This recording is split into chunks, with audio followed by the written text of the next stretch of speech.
fiainana.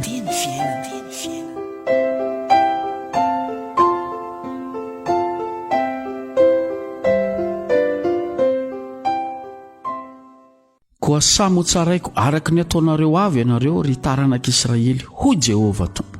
Mitodiha ka mibebaha amin'ny fahadisoanareo rehetra dia tsy ho tonga fahatafintohinana mahameloka anareo tsony izany.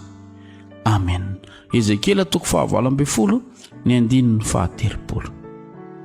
Ry havana, mampanasy mampatahotra ane zany tenin'i Jehovah Andriamanitra zany. Samy hotsaraiko araka ny ataonareo ianareo.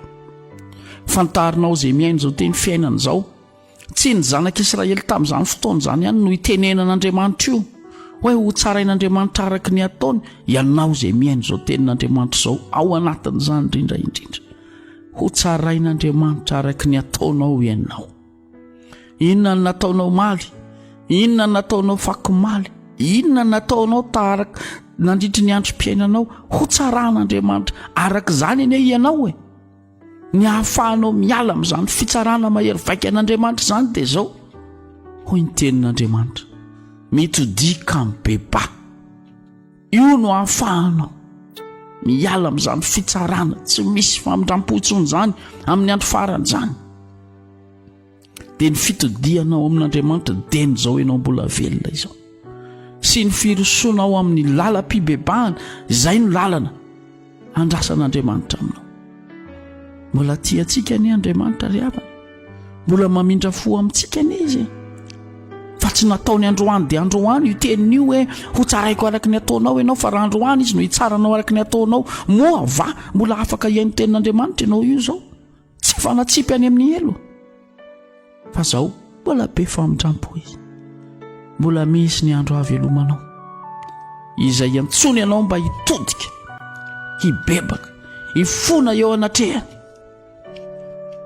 Matoy izy miteny mitodiha dia any amin'ny zavatra hafa no masonao no mijery zao, mijery fahotana, mijery zavatra ratsy n'izao tontolo zao, mijery an'ity zavatra lefa ny internet sy ny fanatotoloana ratsy mamofady isan-karazany ity no masonao, mijery ny fiainany ratsy sy mibanjina ny tany hoe ahoana ny ampanankarena eto amin'izao tontolo zao ity. Zay no hita n'Andriamanitra ataonao. Dia io no mahatonga azy teny mitodiha. Aza any ny masona lefa ozy, fa very amin'izany ianao. Asain'Andriamanitra mitodika ianao hibanjina any Jesosy Kristy ilay voaomby teo amin'ny hazo fijaliana.